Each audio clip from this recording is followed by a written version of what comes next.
আমরা এমন একটি ফসলের জমিতে দাঁড়িয়ে আছি, সেটি আপনারা দেখতেছেন অনেকটা হলুদ গাছের মতো বা আদা গাছের মতো।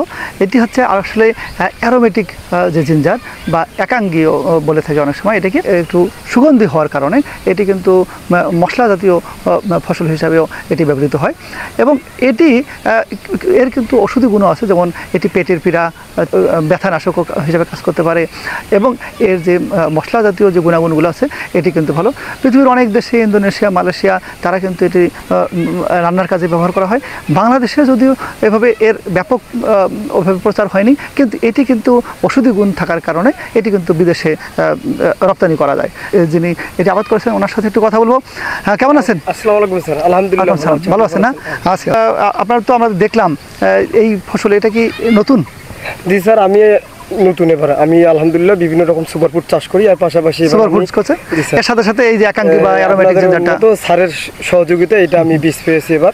উচ্চ ফলনশীল মানে অর্থকর একটা ফসল। আচ্ছা, আপনি কি মনে করতেছেন এটা থেকে একটা লাভবান হওয়ার সম্ভাবনা আছে? না, আলহামদুলিল্লাহ স্যার, এটা হচ্ছে মূল চ্যালেঞ্জ হচ্ছে লাভবানের কথা পরে। এটার হচ্ছে প্রথম সমস্যা হচ্ছে আপনার ছত্রাক পচানি।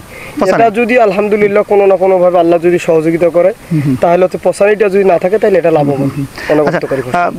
দর্শকবৃন্দ যারা এটি দেখছেন, আসলে এটি আদা হলুদ গোত্রের ফসল হওয়ার কারণে আদা এবং হলুদে যে সমস্যাগুলো হয়, যে কন্দ পচা, আসলে এটি ছত্রাকজনিত হয়ে থাকে, পিথিয়াম নামক ছত্রাক দিয়ে হয়ে থাকে।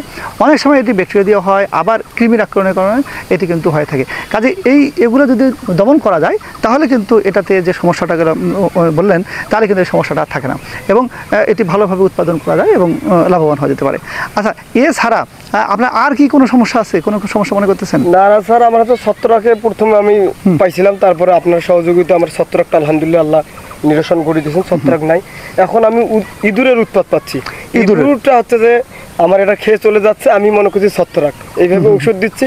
পরে আমি আর একটু সেন্টও আছে, সেন্ট থাকার কারণেও এটা যেটা দেখা যাচ্ছে আর কি, যে মানে এই ইঁদুরগুলো আসতেছে, তখন ইঁদুরটা এটা খেয়ে গেলে, তো ইঁদুর খেয়ে গেলেও কিন্তু এই যে একটা ক্ষত তৈরি হলো, এই ক্ষত হওয়ার কারণে কিন্তু এখানে কিন্তু আবার এই যে পচনগুলো আসবে, যে ছত্রাক আসতে পারে, ব্যাকটেরিয়া আসতে পারে, এগুলোর কারণে এটা পচে যেতে পারে।